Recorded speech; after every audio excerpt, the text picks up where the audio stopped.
of WWDB, its staff, or management.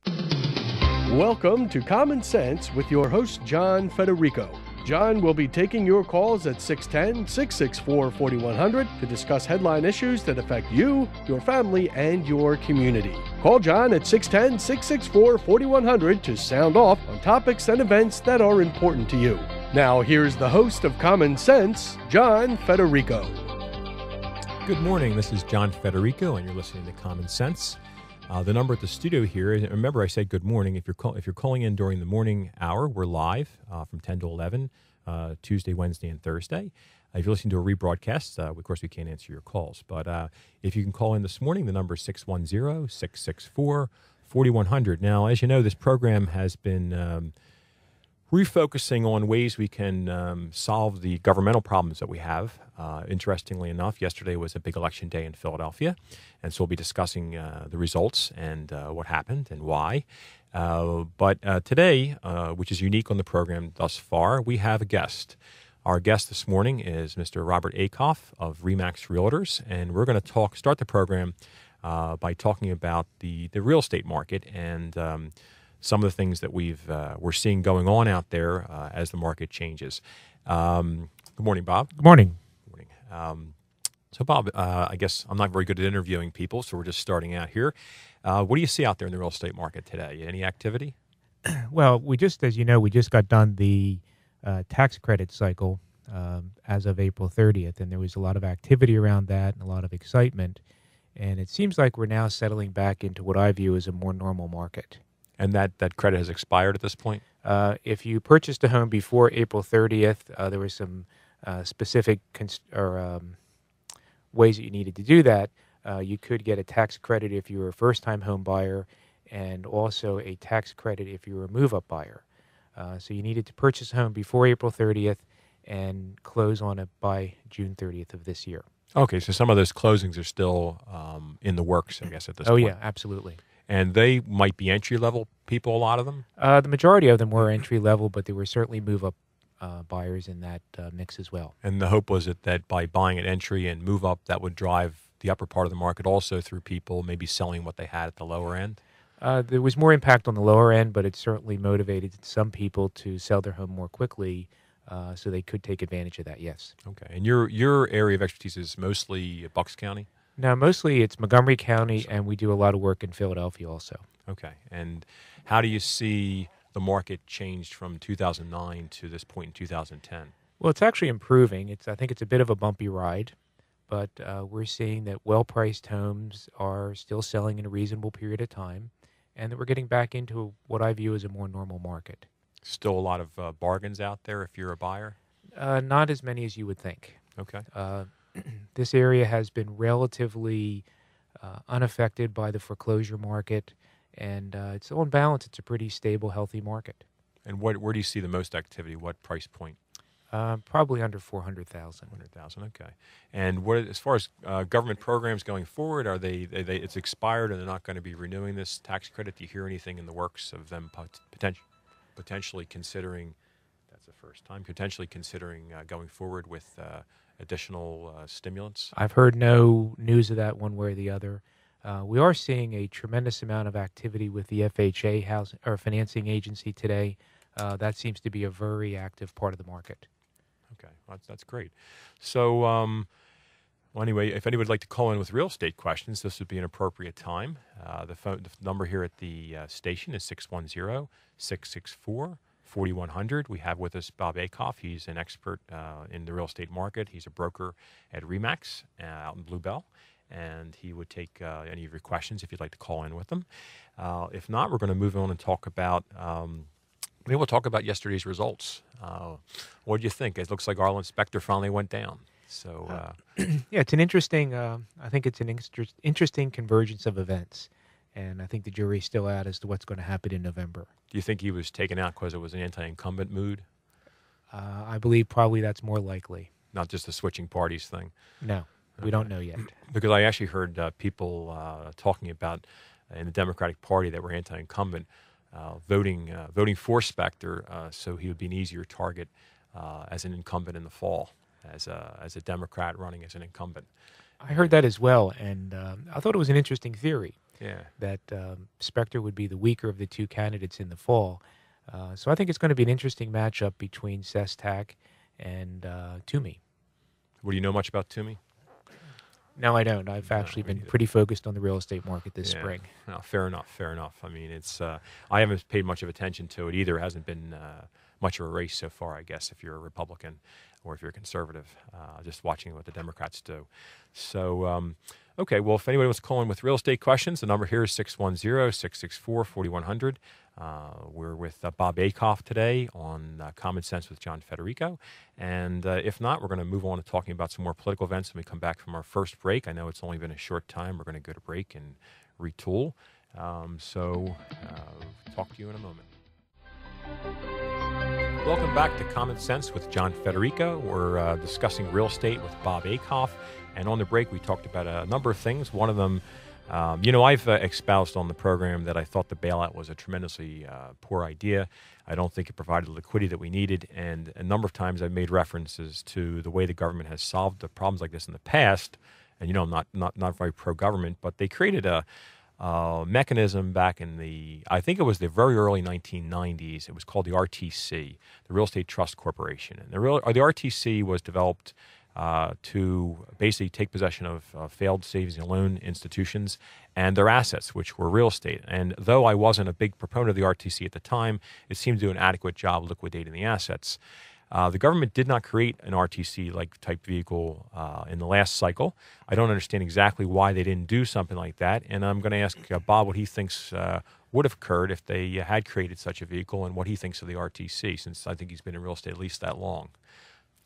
Well, back in the 90s, the RTC was rather controversial, but it did do the job that needed to be done.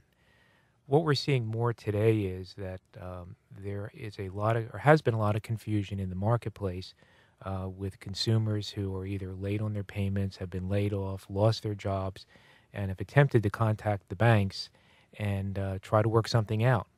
And it has been a mess up until recently. There's been some new regulations put in place. There's a program out there called HAFA, H-A-F-A, which is a real attempt by the lenders and the federal government to provide some mechanisms to allow consumers to either modify their mortgages, make some sort of arrangements with the bank, or in the event of the property going to sale, of doing a short sale in an expedited process. So they're overseeing the short sale, or they're giving guidance to it? Or? They're giving guidance and they're giving regulations, which has really been a real plus. I've been doing a lot of this work for the last year and a half, and the banks have literally been clueless as to how to process these. Up until about a month ago, you had to fax all the documents into the bank multiple times, and it's just been a very frustrating process, and a lot of consumers have been hurt by that. What we're seeing is there's a streamlining of the process going on now, so that if somebody does have to sell their home and there's not a sufficient equity, there are actually some common sense guidelines in place that allow consumers to sell their house and move on with their life. It's funny you said that about the short sales, because the people before that I know were trying to get involved in short sales, they did get hurt because they had an opportunity to buy a property. They chose at the time, this is more than a year ago, a short sale, and as a result ended up in not buying anything because it never went through, and they could have bought something else that they were looking at, and they had all that waiting to worry about, and now you're saying they're going to find a way of streamlining the process to make it more, so at least you're going to get the profit at the end of the cycle. Well, that's correct. It is being streamlined. They're taking a 9 to 12 month and even longer process, and the goal is to bring it down to a 3 to 5 month range. They're not there yet, but they're making a lot of progress. I've worked on, actually I have several of these in process right now, and the difference for today from even several months ago is actually fairly significant.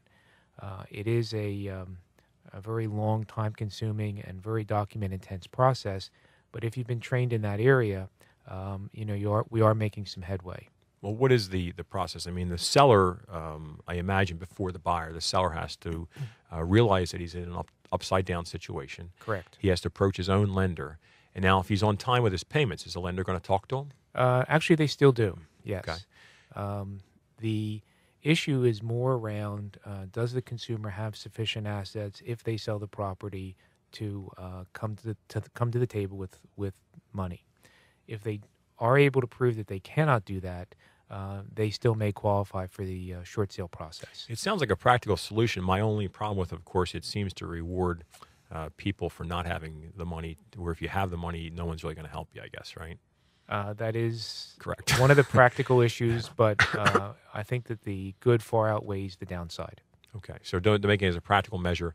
So if you own a property, and these are primary homes, or these are investment homes generally? The majority of them are primary. We are doing some investment properties, but the bulk of them are consumers who simply just cannot bring money to the table and sell their house. Are a lot of them the result of possibly financing that has adjustable rates that might be going up to the point where they could afford it but can't afford it now?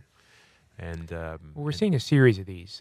There's a chart that I saw back about a year ago that we're going through a cycle of adjustable mortgage readjustments. And that is a big issue today. And that's going to be running through probably about 2011, and then things will settle back down. So on a national level, it's a major problem. Locally, I think that it is an issue, but there's a lot of good, competent people out there that can help any of the homeowners who are in this situation. And the new financing that you're seeing, is it all fixed rate, or do you still see adjustable? I see virtually no adjustable mortgages. I serve on a board that manages the regional MLS, and they do a lot of statistical analysis.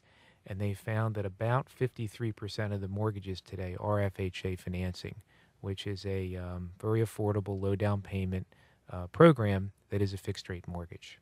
Okay, so at least they're not big surprises. That's correct. Because I know that they did some pretty fancy. It wasn't just that the adjustable rates were a bad idea. The problem seemed to be that the way they qualified the borrower by using the teaser or the lower rate, it seems like they should have at least said, okay, the worst possible average percentage rate over the next 5 or 7 years is going to be this number, and you're going to have to qualify your income based on that to be able to afford it. It doesn't seem like that was done, and that has led to some of the problems we have today, that they introduced people into properties that they, in the end, couldn't afford when the rate went up. It clearly was done on a major level. I think that the borrowers were excited about buying a house, and they frankly didn't pay attention to what the mortgage people were selling.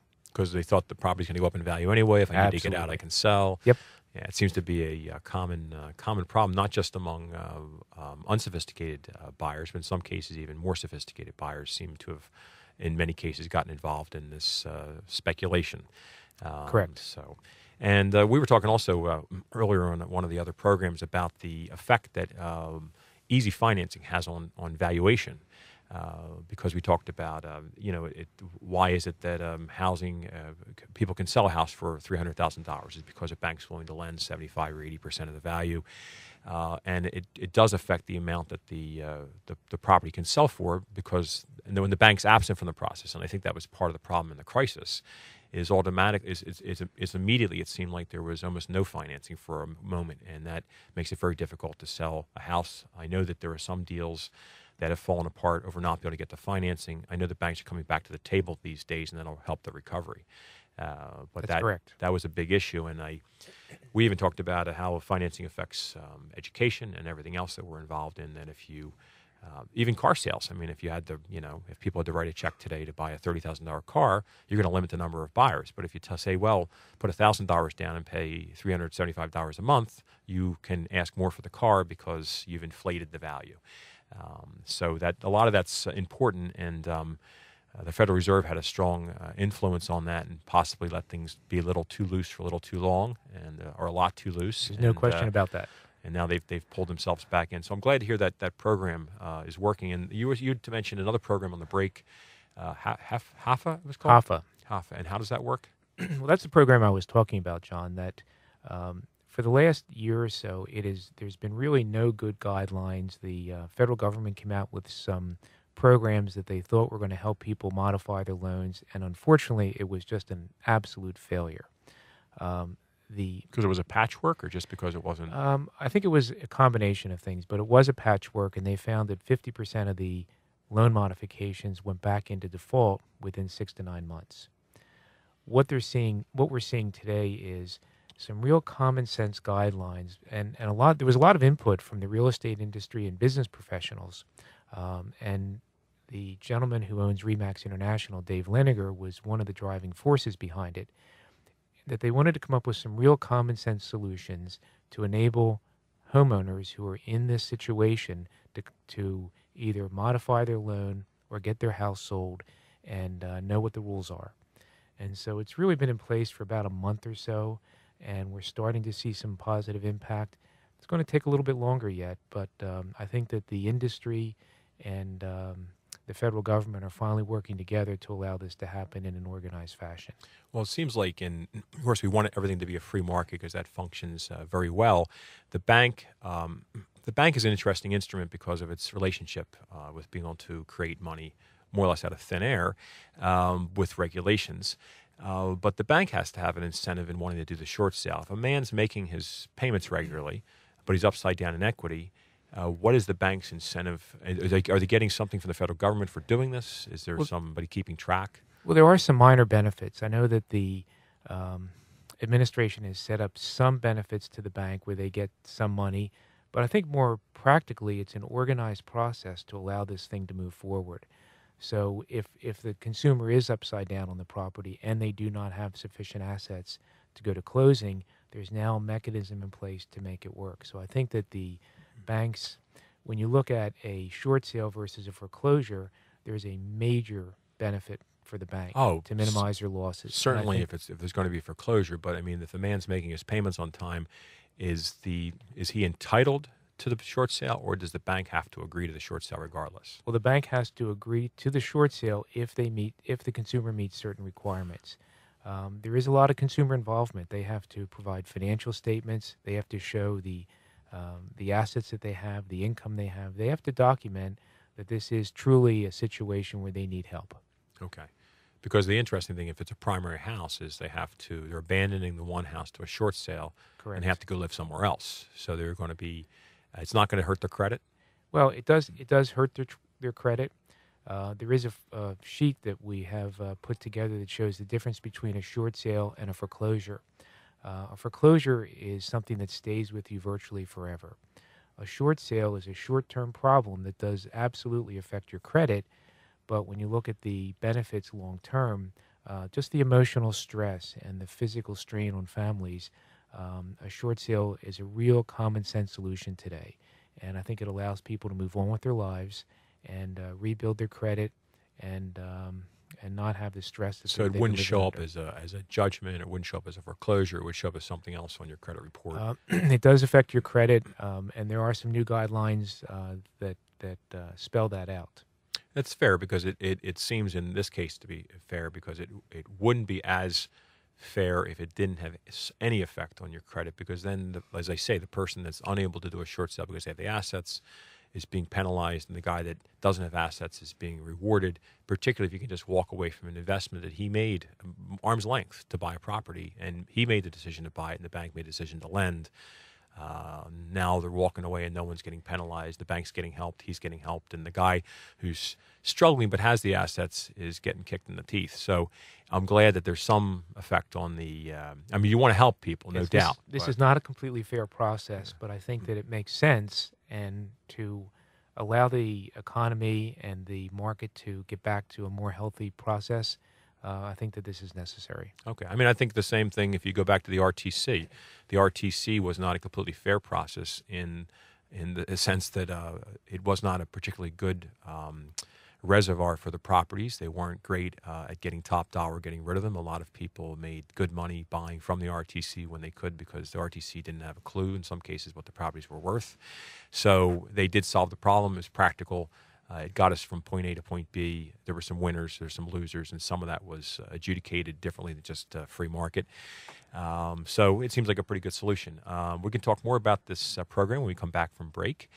The number here at the station is 610-664-4100. This is John Federico, and we're speaking with Bob Akoff from Remax, and we're going to be with him when we come back from the break.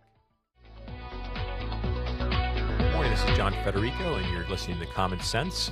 We're talking with Bob Akoff from RE/MAX. Again, on the break, we started onto a new subject.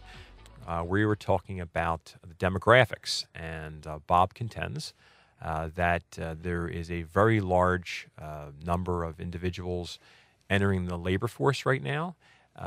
He said it was larger than the baby boom, so I'm going to go back to him on that in a minute and see. I don't have the figures in front of me, but he claims that there will be a housing shortage in the future, which is good news if you own housing.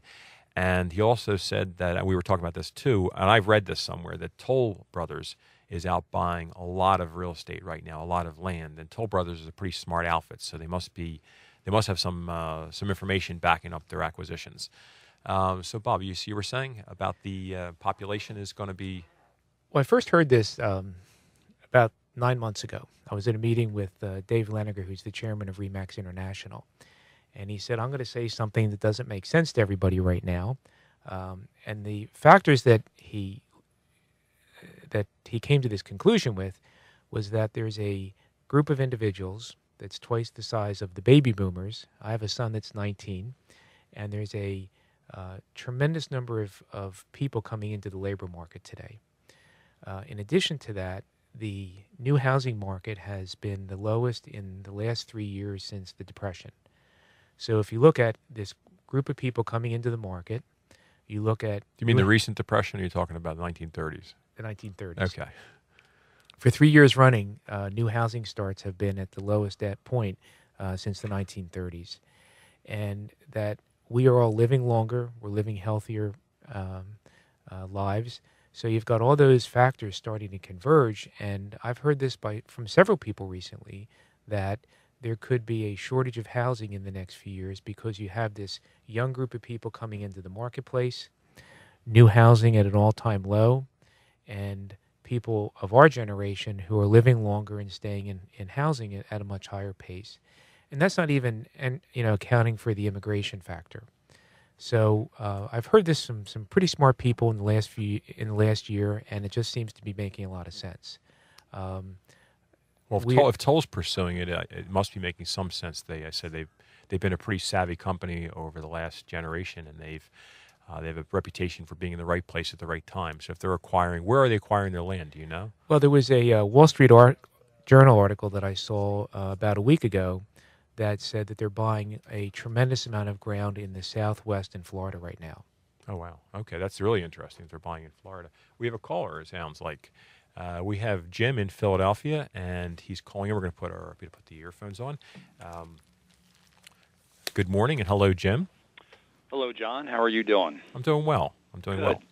I enjoy the show. Oh, thank you. Thanks very much. Are you calling to talk to Mr. Akoff about real estate, or just our usual program is a little more vitriolic?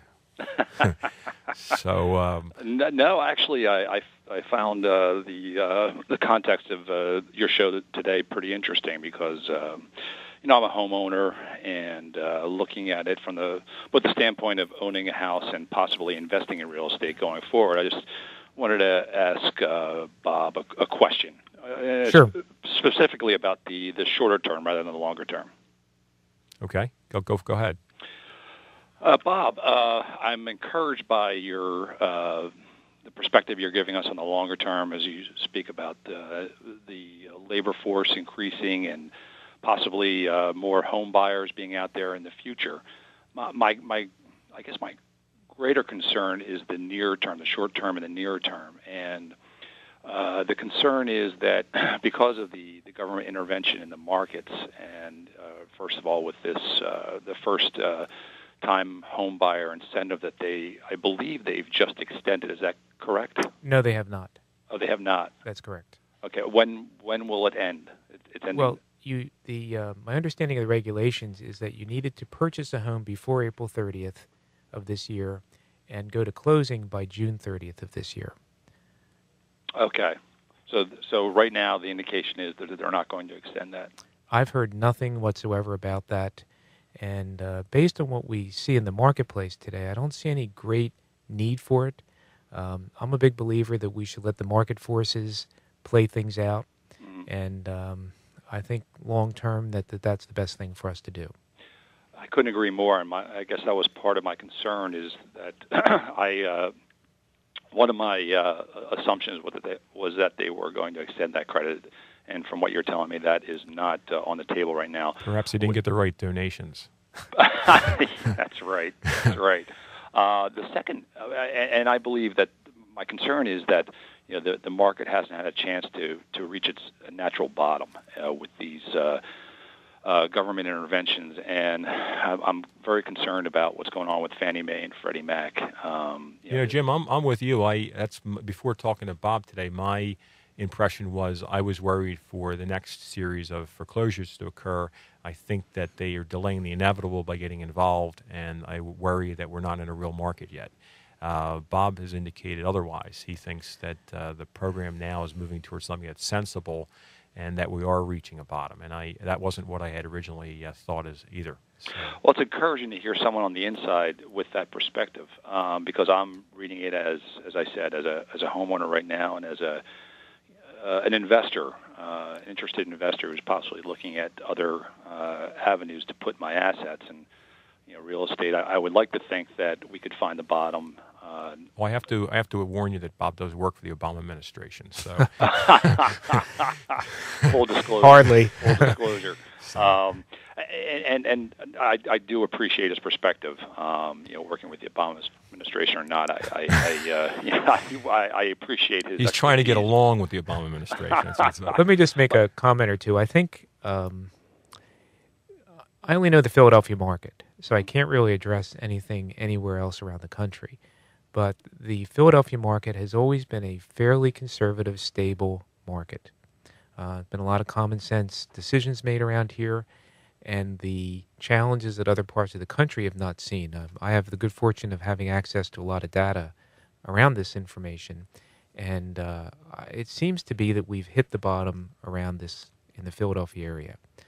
John and I were talking on the break about investors, and there is investor money out there for good common sense transactions that make sense. And we're seeing that the crazy transactions that didn't make economic sense, you just can't do those today, obviously. But for the long term, if a transaction or a real estate deal makes sense, there's money out there to do that. And I think long term, that's what we have to look at, although I believe that we're going to see some pretty flat values for the next few years, that it's still a great time to purchase a home or an investment property. And Bob, is there any concern on your part and your colleagues' parts about the yield curve going forward? With right now, the Fed's keeping these interest rates very, very low, and some might argue that they're artificially low, and that eventually we're going to have to pay a price for this. And sure. The yield curve goes up very steeply. In the near term, real estate could once again start bottoming out.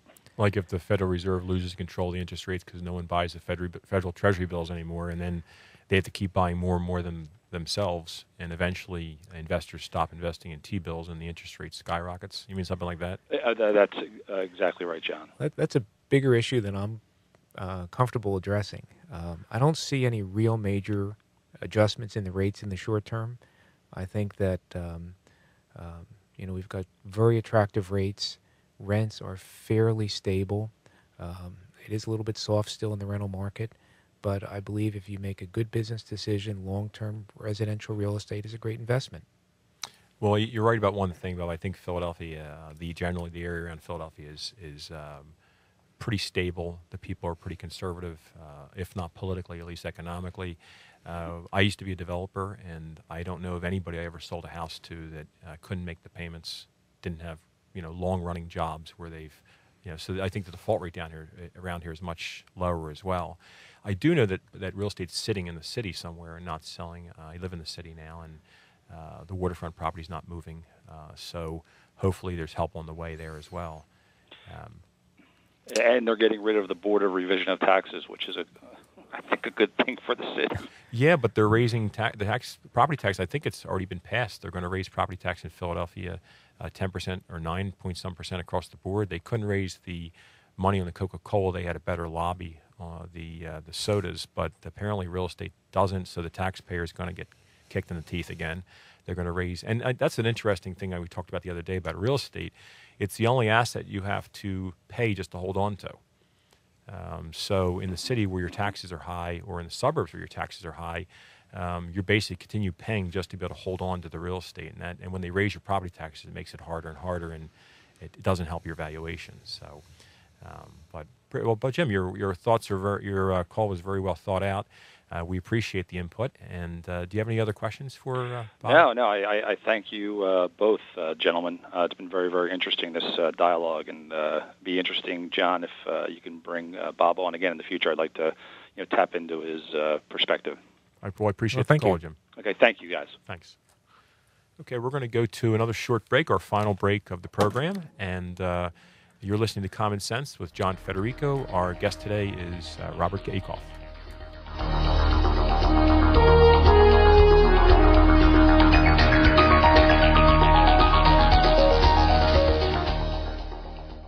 Some people would call him a loser. He ran for state office. He was beaten. He started a business. He failed. He ran for Congress. He lost. He was nominated for vice president. He lost again. But he knew only those who never try are the real losers. And Abraham Lincoln was no loser. Persistence. Pass it on. A message from the Foundation for a Better Life. America's veterans have served our country in both war and peace. It's because of people like you that we are free. My class was learning about war and how hard it is. I wanted to do something to let them know how I feel. Now there is a way to thank them for helping keep America free. Log on to thankyouveterans.org and type a personal message of thanks. Dear Dad, I've recently come to understand how important your service to America was, and I just wanted to say thank you. There are 26 million veterans living in America today, from World War II to Afghanistan and Iraq. We carry our experiences inside. It's nice to have someone say thanks. Let a veteran know you appreciate their service. Log on to thankyouveterans.org, a public service of Paralyzed Veterans of America. Ever wonder how a major issue can become so complicated? Don't you believe that fixing politics, government, or the economy should have a common sense solution? That's why you should tune in to Common Sense with John Federico every Tuesday, Wednesday, and Thursday morning at 10 on AM 860 WWDB. John Federico will take your calls on topics that affect your life and future. Join in and raise the dialogue so these solutions can take root in our political system. Common Sense with John Federico every Tuesday, Wednesday, and Thursday morning at 10 only on AM 860 WWDB, the Delaware Valley's only money talk radio. Good morning, this is John Federico, and you're listening to Common Sense. My guest today is Bob Akoff, and Bob and I were discussing real estate, but we're going to move on to another topic here, and I'll see if Bob is interested in commenting on it. I don't know what his opinions are on this particular issue, but we talked about immigration last week, and my position on immigration is a very simple one. We have a practical problem that we need to solve. Whether you are for immigration or against immigration, there seems to be only one way to solve this problem, only one practical way to solve this problem, and that's to extend visas, non-immigration visas, work visas to the people that are here already, make them put them into the system, make them pay for the visas, find out who everybody is, and develop a situation where they don't necessarily become citizens. Citizenship should be something that is not granted simply because you crawled under a fence or across a river or however you got here, or because unfortunately I'm actually against citizenship just because you happen to be born here while your parents are vacationing. It used to be it took a lot more work to get here years ago, and that's when the Constitution allows for that. But I think that would solve the problem. We gave them visas, as much as it might upset some people. We would get them into the system. They become tax-paying non-immigrant visa holders, and we could raise the visa fees over time so that when they compete with the local workforce, they have to do it at a slight disadvantage. It would provide the labor to the areas where we need it, and if we didn't need it, certainly they would go home knowing they can come back whenever they'd like with that visa. Not to make them citizens, because citizenship shouldn't be granted because you broke a law. I'm going to ask Bob's opinion. And Bob, what do you think about that, granting them all a non-immigration visa? Well, I think we first need to solve another issue, which is to control our borders more effectively. I think until we start getting people, until we can control that issue, I think all this other stuff's going to be difficult to resolve. And I'm not quite sure what the answer is. I'm not. I find it interesting that people at the high levels of government are commenting on legislation that they haven't even read yet. I agree with that. We were talking actually, and I agree with securing the borders. We should have a secure border. However, as a practical matter, we still have 12 million of them, or 10 million illegal immigrants in the country. We have to deal with those. If you lock the border, you're locking them in, kind of, if you look at it that way. And if you don't change the policy, and they're never going to want to leave because they know now they can never come back. So they're going to stay. And that's what happens. I mean, I go to Miami a lot, and I find in Miami that many of these people did not come here to become citizens. Their leaders would like them to become citizens. Their Hispanic leaders like to become citizens because they represent votes. But the reality is they came here to make money, and they broke laws to come here. It's true. They make money, and they want to go back, but they can't go back because if they go back, they can't come back in. And you're making it harder for them to come back in, which I agree with. I understand. We definitely got to close the border down. But if you don't deal with the ones that are in, you're kind of locking them all in here. Now, as a matter of not reading legislation, we talked about this on the program at length, that when the Constitution of the United States was drafted in 1787, they spent an entire summer debating every paragraph in that Constitution. Okay? Every summer, every paragraph, the whole summer, every paragraph, numerous times, reopened it. And then when they were all finished, they sent it to the country for ratification, and it was argued about for months in newspapers. They published the Federalist Papers in support of it. There were not a lot of people that wrote against it, of course, but it was a simple document that most people could read and most people could understand. Okay, most people could read. I'm not sure what the literacy rate was in colonial America, but most people understood what was being passed, what was trying to be passed. And people were violently against it. A lot of people were violently against the Constitution. Today, they create 2,700-page documents, which the sponsors haven't read. Most of the people voting on it haven't read, and certainly the general population has not read. And yet people are for and against these things without knowing anything about them. And being against something, not knowing anything about it is more prudent, because certainly when you see 2,700 pages, you know that a lot of people are getting perks and protections in there, and more than likely you're not one of them. So that's my feeling. I agree with you there, Bob. They pass these bills that are enormous. I think they should, I know it might be impractical, but they should limit bills to 12 pages or something. And they could back up ordinances or regulations behind them, but make it so we understand the fundamentals that are being passed, and you can back up all the other stuff, behind that. But when you put 2,700 pages through quickly, and as we talked about, it's not like Barack Obama's typing this stuff up on a word processor. I don't even think he's read this stuff. I'm sure he hasn't read this stuff. Judging by how fast he reads on a teleprompter, it would take him the rest of his life to read some of these bills. So anyway, I'm against these large bills. I think we do need changes in the laws of the country, but I think they should be discussed thoroughly, and they should garner the support of the people. Right now, my concern is it seems like the government is racing to enact legislation before the people can elect people to stop them. It seems like they're racing towards November because they know after November they're going to get practical people, and they're stopping their power grab. And that's what bothers me most. And I don't mean to sound political, but what do you think about that, Bob? Well, it's an interesting thought process. But getting back to the immigration issue, we are a nation of immigrants, and there needs to be a practical solution that not everybody's going to be happy with. And I think that, first, having some control over the access to the country is something that we need to figure out. And then just like with these mortgage programs and short sale programs and foreclosure programs, there's no really practical solution that's going to make everybody happy, but it is something we need to deal with. And I think if, I'm being an optimist, that if both sides got together, that they could figure it out pretty quickly. Well, why do you think they're not closing the border? I really don't know, John. It's speculate if you'd like. I'm sure that there's some political analysis going on at some level. I think that I think people are not willing to confront tough issues today. Do you think Arizona confronted a tough issue? I believe that Arizona did what they thought was in their best interest, and I have respect for them for doing that. So do I. However flawed it may be, so I have respect for them for doing that. So do I. And the whole thing comes down to if they're only enforcing the laws that are on the books. I'm not for empowering any further police necessarily.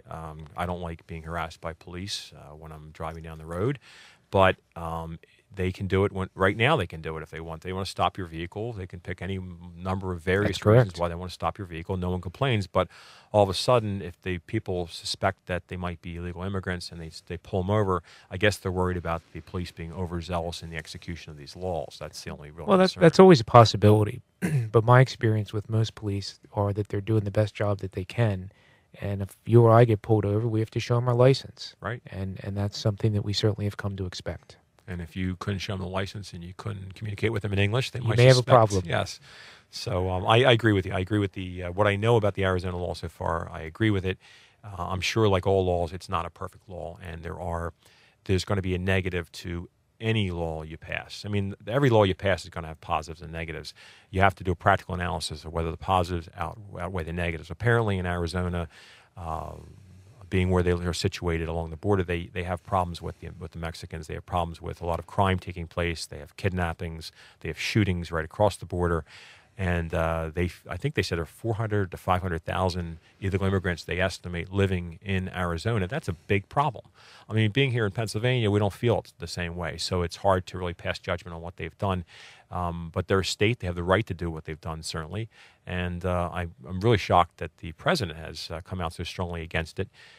Because if the federal government were doing its job, and I don't know that a fence is necessarily the right thing, but it might be. Certainly, protecting the border is important. We don't have a fence along the Canadian border. We apparently don't need one. Maybe they need one, but we do have one along the. We're building one along the Mexican border, and it is proper to protect our borders. I think if we simultaneously took care of securing the border and passing something sensible for those that are already here, not to make them citizens, simply to find a way of bringing them into the process so that they can come and go as visa holders. The same way when I go to Europe, I go in, and I don't even have a visa, I have a passport. They know I'm there. When I leave, they stamp my passport again and say, okay, you've left. We know you're in our country. If I were to apply, of course, for a job there, it might be a whole different situation. I think there are a lot of employers right now that are taking advantage of the illegal situation. There are a lot of Mexicans that are taking advantage of the illegal situation. There are a lot of politicians that are taking advantage of the illegal situation that exists. There's a lot of, there seems to be a lot of political capital on one side to want to keep things kind of illegal. I mean, people do prosper from the illegalities. The same way if you look at legalizing gambling everywhere, it would take power away from the mafia, perhaps. Or if you want to legalize drugs, it would take, I'm not suggesting that today on this program, but it would take a lot of power away from a lot of powerful people that only make their money because they're doing something that's illegal. So you look at the practical applications there and you try to adopt sensible laws. Our government is full of a lot of very not sensible rules and regulations and laws. And I think as people, not as parties. I don't see the parties coming together, but I see people coming together to solve this problem. And I think the first step was Arizona reacting the way they did. It probably brought it to the forefront, and the government has to come in, and the federal government has to perform its responsibility. It's one of its biggest responsibilities to protect us from invasion, and they're not doing that. We've been invaded already. Now we have to deal with the invader, and we have to also deal with protecting the border. I'm advocating a way of dealing with the problem. I'm not for people coming and breaking the law and then later granting them some sort of amnesty and a visa. Unfortunately, we have to look at the practical application here. They're already here. I don't think you're going to go into the communities and root them all out. But if you give them a law that's easy to obey, where enforcement for not obeying it is severe, they're going to obey the law. If you make a law that's easy to evade and there's no enforcement, they're going to evade the law. So I think we need to bring them back into compliance, and that was what I was suggesting. So anyway, Bob, I'm sorry I seem to have gone monologue there for a while. That's okay. That's my feeling on immigration. We'll talk more about that in the future, and I think Bob's comment is a very strong one. We obviously have to protect the border. I mean, that goes without saying. We should have done that already. We should be doing that right now. Why we're not doing, if you wanted to create a lot of jobs, he could have created a lot of jobs building, walls up along they could have created jobs planting trees, building walls along the, maybe they could have put the wall and a lot of trees, along the border or something. You take care of the carbon problem and take your immigration problem all at the same time. And you have a buffer area, and you can even bring the U.S. Army in there. I don't care what they do. They just got to secure that border. And you make the penalty for crossing that border illegally very high, and then you won't have it happening. There must be a tremendous reason why they're coming here, and we know that America has been a country that people want to come to, and they'll do anything to get here. But as I say, most of them come here to work. America's the best place to work. It's the best place to create wealth. It's the best place to better your life. If you're already rich, you can live anywhere. If you're already poor, you can live anywhere. If you want to make something of your life, you want to come here. So we're coming close to the end of the program, and we've had the honor of having a guest today, Robert Akoff from RE/MAX. We were discussing earlier some of the programs that are being advanced at the federal level and through the banks to help short sales. Bob is an expert in short sales, and he is at RE/MAX in Bluebell. What's your RE/MAX Services? What's your office number, Bob? 215-641-2500. So if you'd like to continue the questions and you prefer speaking intelligently about real estate instead of necessarily talking to me, you call Bob directly at 215-641-2500. And that's Bob Akoff from RE/MAX. You've been listening to it's now the Common Sense program with John Federico. We were Sensible Solutions, but we're talking a lot more common sense and about very few solutions. We'd like to address as many solutions as possible, but we felt the program would be better named Common Sense. And also I like the title. It's kind of catchy. So we're coming up on the end of the program. This program has been sponsored by EcoTraction. EcoTraction is it's a traction product that is a substitute for salt for all of your traction needs. You can find more information about EcoTraction at ecotractionusa.com. Please call in tomorrow if you can at 10 o'clock, 10 to 11. We're going to be having another live program on Thursday. There will be a rebroadcast of this program at 6 o'clock tonight if you'd like to listen to Bob's comments in more detail. And again, we appreciate the call we got from Jim earlier. Hopefully we'll be getting more calls in the future. So thank you for listening today. I got 20 seconds still to talk to you before we wrap up the program. So anyway, I've never actually had time to kill, but having the conversation with Bob today has, I guess, thrown my normal, off stride a little bit. My normal ranting off stride. So we're going to be wrapping up in just a second, and I really do appreciate anybody that's listening today to Common Sense with John Federico. The number at the station, call in tomorrow, 610-664-4100. Thank you so much.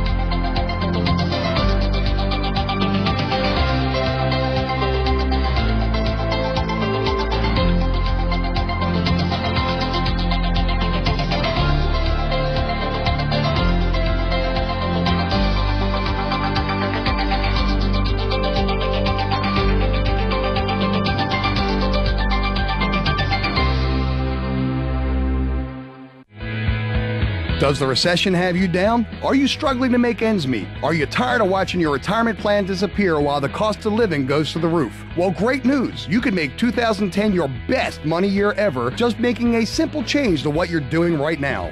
I'm Jim Canale, author of